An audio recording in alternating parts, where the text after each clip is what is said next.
Hi guys, Eric from Mesa Blades. I'm going to show you what I do with my extra strap instead of tying it in a knot and all kinds of crazy stuff.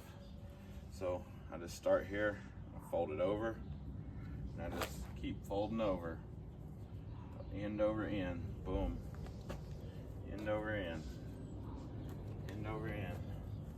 Then I take my loop and I come in the back, and then see I have a loop right here. I stick it through the loop and I pull it like this. I just keep cranking it until it's tight.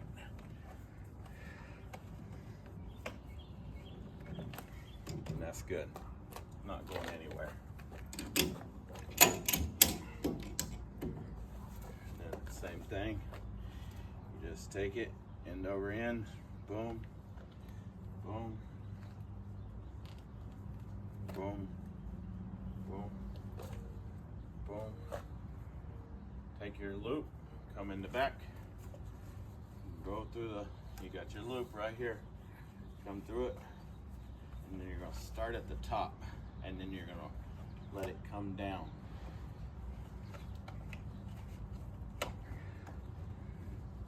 Then put the ham on it one time real good.